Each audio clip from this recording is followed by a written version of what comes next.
Woke up looking for the broccoli. High key, keep a horn on me. That could my seat. It seemed like that this is when cops fold under zero pressure. You know what I'm saying? Because they accidentally confessed or did whatever. We gonna see if this fits the memo. But if this does fit the memo, that's gonna be the title for today. I don't care. Cops are here to help and protect citizens. What happens when they're actually secret killers in disguise? Was it Kelly? Yeah, right now you're charged with murder, and it is Kelly. No! Here are 3 examples of when cops try to get away with murder. Ooh. Starting with the horrifying case of William Talley. On the 11th of May 2019, police received a worrying phone call explaining that former police sergeant William Talley had been in an argument with his girlfriend, Kelly Levenson. At some point during the fight, he fired gunshots at her. William quickly left the scene, stealing Kelly's truck, but was worried he may have done more damage than he realized. So I don't know anything since then. So nobody's here has been injured? No, that's what I told him when I called. He told me that he was in help. The police had to immediately treat this like a crime scene and decided to search the house to ensure Kelly's safety. There was one thing on the officers' minds, and they were all silently pleading that they wouldn't find her dead. Deputy Brown, who used to work for the There's a dog in there. Yep, she's right there. Sorry to get mad. Upon entering the house, evidence of some kind of physical altercation was scattered throughout. As they entered the kitchen, though, they would find Kelly's dead body lying on the ground. With all the evidence the police had, it wasn't difficult for them to determine their main suspect. But catching him was another matter. They knew that William had received both police and SWAT training, so he'd be difficult to catch. However, all of a sudden... Dang, imagine training somebody in the game and... Dude, this is what happened in them TV series. You know what I'm saying? He is like one of them main plot twists at the end of the movie where he was the bad guy. He was the evil dude. Now you just gotta cook him. Barbecue.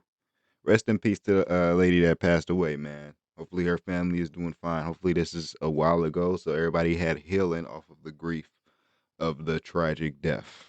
Police received a phone call informing them William had gotten into a car crash.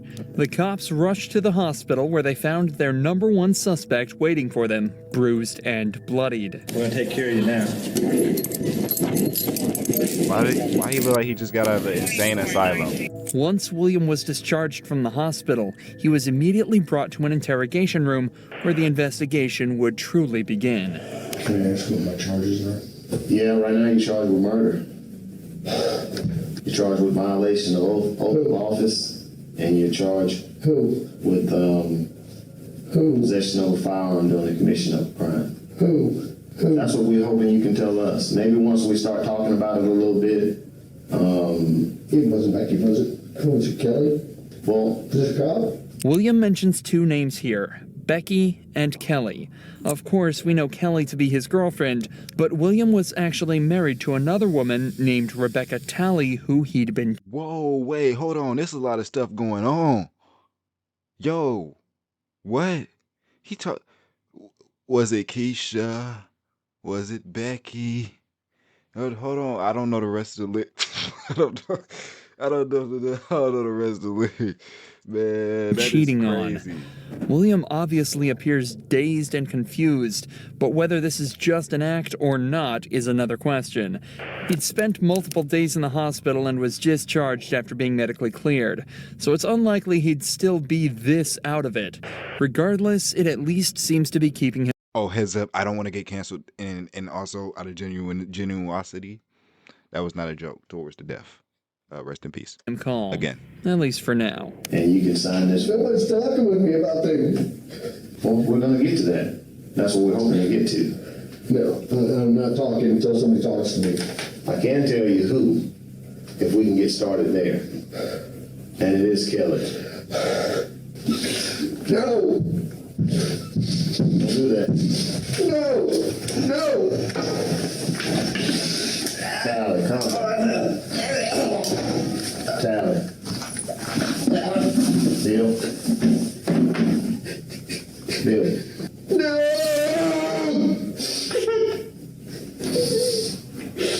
No!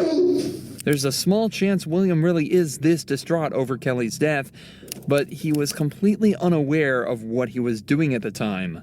So it seems more likely that he's actually just using this as a guise to vent and scream about how his life is pretty much finished and over a small argument with his mistress. He's also likely frustrated that he got caught so easily. Remember, this is a man with SWAT and police training. He knows how to evade the cops, but almost instantly after going on the run, his plans were shut down in an incredibly unpredictable way. William manages to calm down while the detective talks to him, but only for a few short seconds. Also, I don't even think he'll be able to do that, because based off him being in a law department, being a sergeant, wouldn't they have his fingerprint lying around somewhere? If he was to get any other job, you can't just run away from the police or run away and live a whole nother life, bro. They got your data, buddy. They got your face, buddy. You're a sergeant. You're in charge of people. You can't think you're just going to run away and nothing's going to happen. That's not how the world works, man. So I don't know if he was actually trying to run away. And we don't know if bro actually lost memory off of what happened, but what you do know is that somebody's life have actually been taken. His life. Here, let me get you nasty.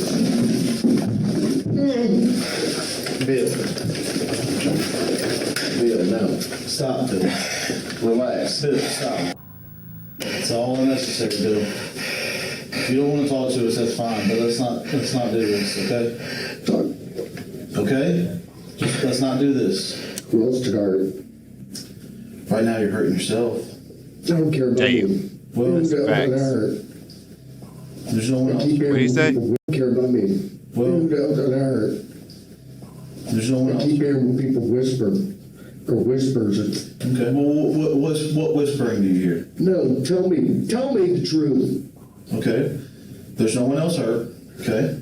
What you're watching is a man who knows without a doubt that he's guilty, doing everything he can to try and find a way out.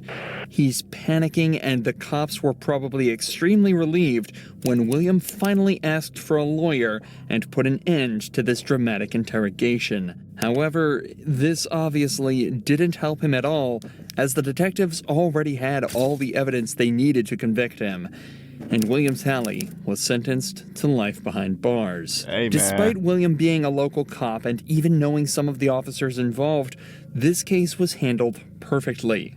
A stark contrast to that of Matthew Boynton, whose case was so weird and corrupt that the cops ended up investigating a shooting that never even happened. You know you can't give a sworn statement and lie on it. Why would you do that, Matthew? On the 15th of April 2016, police found Jessica Boynton hidden in the closet of her home with a gunshot wound to the head and a police-issued firearm in her hand. The county sheriff reportedly ruled her dead at the scene, but there was a problem. Jessica was neither dead nor shot. After she was rushed to the hospital, the ER found no entrance wounds or bullets. Instead, they found evidence of a blunt force attack to the back of her head. This case is already incredibly confusing, but what's worse... Do you need a free and easy way to You really gonna hit me with an ad after... I wanna... I'm not buying it. I'm not buying YouTube Premium, bro. It's one of the things I'm not doing. capture your gameplay? Sorry, Introducing not doing Outplayed. Record anything on your PC. is that the police's number one suspect, Matthew Boynton, told cops that he received a text from Jessica saying she was about to commit suicide. After rushing home, he heard 2 gunshots coming from the house and called the police. Matthew was taken to the police station and interrogated, but was caught lying about a vital piece of evidence. This is where we join the detectives as they try to unwrap this baffling web of lies. Do you recognize that bag? Yeah, it's the bag that Jessica let me use to put all my gym stuff in when we used to be together. Okay, so when's the last time you saw that bag? It's been a long time. Like I said, when I used to work out at, there's 2 gyms in Thomaston. I don't remember the name of it. I used that one, and I had a gray Nike bag I used to work out in. So I interchanged my stuff like protein drinks, powder shakes like pre-workout, workout shorts, pants, shoes, whatever. I'd put it in that bag or my Nike bag. Suspects who aren't telling the truth tend to over-explain as they feel they have something to prove to detectives. If they can give lots of information over, they think it'll convince the detective that they're not lying, as they couldn't Hold on. Okay, we got to take that off of our manipulation style when we're talking to people and we're lying. That's one of the things that you have to take note of. Okay, and I'm not talking about relationships. If you don't want to go to the store, and you want an excuse, if you don't feel like going somewhere, you can just say no. But do you really just want to say no? It sounds a little mean. You know what I'm saying? So it's my bad. You know, I'm promoting the wrong stuff on here. Bro, focus on the task at hand. possibly make all of that up. Lying is bad. However, in actuality, suspects telling the truth will give a more instinctual, simplified answer to the question because they don't have to think about it as much. Bear that in mind as the interview continues. So when's the last time you saw that bag? I mean, it's been a while. Like, I don't know an exact date. I don't know. I think my stepdad, he had it in the white trailer, and that's been a while. And he brought it, but I haven't been through it or anything. Put it in my storage thing in my house, which is like when you pull in the driveway. Mm-hmm. It's a little storage thing on the right. You open the door and it's got all my stuff in there. I had to clean some of it out recently. That was tossed in there, but I mean, it's in there with a bunch of my stuff, like a brown tub I used to keep in my old patrol car with gym stuff in it and work stuff. Remember, that answer was given in response to the question, Hold on, I ain't peeping. Bunch of I had to clean some of it out recently. That was tossed in there, but I mean, it's in there with a bunch of my stuff, like a brown tub I used to keep in my old patrol car with gym stuff in it and work stuff. Remember, that answer was given in response to the question, when was the last time you saw this bag? Something that could have been answered in a single sentence. The detectives already knew that Matthew was lying about this bag, as that's the whole reason he was brought to this second interrogation. But now they're 100% sure he's hiding something, and they're about to call him out on it. All right, Matthew. Known you a long time. When y'all were in the process of moving, and you moved into the house that you're at now, your residence, did you or did you not see this bag? Yes, sir. It was in my storage room in the garage. Now, why would I be holding a picture of this bag? I guess because Jessica brought it into you. Why would Jessica have it if you had it at your house? I don't know. I guess somebody got it from my garage or my shed. Who would have got it? There's a couple of people. Okay. I don't know. All right. Exactly who. The bag was completely filled with female clothes. And this is one photo of it. That's not yours. No. This whole thing might not seem like a big deal, but it's actually the root of a much bigger problem. This bag, along with everything in it, belonged to Jessica. So when it was discovered in Matthew's possession after he told police that he'd handed all of her belongings over, it confirmed that he had been lying under oath. Again, a small issue at first, but now that the detectives know he's comfortable lying about this, they know that almost every piece of information he's given them could be completely untrue. The bag was turned into us. We have possession of the bag. We have evidence that says it came out of your storage room. Is that true? Yes, sir. Is there anything you'd like to say? No, sir. Do you believe that statement to be accurate and true? Not now. Did you believe it then? No, sir. Matthew has now essentially confessed to stealing the bag of Jessica's belongings and lying under oath. There is the question of why he did this, but we haven't even gotten started on the assault part of the case. Why Jessica was found unconscious in their closet after allegedly texting Matthew she was going to shoot herself. As it turns out, though, the police would also never move on to that part of the case, and it remained completely unanswered. Matthew was charged with stealing and lying under oath, and after being placed on administrative leave, he resigned from the force, but went completely uncharged for whatever happened on the night of April 15th. Many people have been left wondering why that may be, but the most obvious answer lies in police corruption, and the facts that the county sheriff just so happened to be Matthew's granddad, the same sheriff who lied by pronouncing Jessica dead at the scene. Crazy, no way. Wait, so, dude, Okay, they wasn't lying when they said that this case was mad confusing. Did Jessica pass away or not? If she did, rest in peace. If she didn't, I hope your wounds is healing. Because that's a very traumatizing experience. What's worse is that Jessica's head trauma left her without any memory of that night, so it's likely this case will remain unsolved forever. Yo, that is so scary, bro. What? But people thought the same about the murder of Sherry Rasmussen, which lay unsolved for 23 years before new information revealed that the culprit was actually one of the police force's best detectives. Now you're accusing me of this? Is that what you're saying? After decades of investigations, DNA evidence revealed that Stephanie was very likely the culprit of a murder committed in 1986. Because of the high-stakes nature of the case, the detectives made sure to meticulously plan this interrogation. Stephanie was a really successful detective herself, and she had recently received recommendations for her good work on a theft case. So the detectives used this and brought her in under the guise that they needed help with a case. I don't want to talk about this in the squadron because I don't know who people are listening. And if we go to my side, everybody's always wondering what everybody else is doing. No problem. Okay. An interrogation room is a strange place for such a conversation to take place, so to put her mind at ease, detectives told her this was the place they'd least be likely to be overheard, as the case details were strictly confidential. Sherry Rasmussen's body had been found at her home after being shot 3 times. At the time, police suspected the murder was a result of a burglary gone wrong, but the case went cold when they couldn't identify the suspect. However, 23 years later, when revisiting the case, detectives found evidence that led them towards Stephanie, a girl who had been trapped in a love triangle with Sherry and her husband, John Rutten. So the detectives decided to bring up John's name to see how she'd react. Were you guys friends, close friends? Yeah, we're very close friends. Yeah? I mean, what's this all about?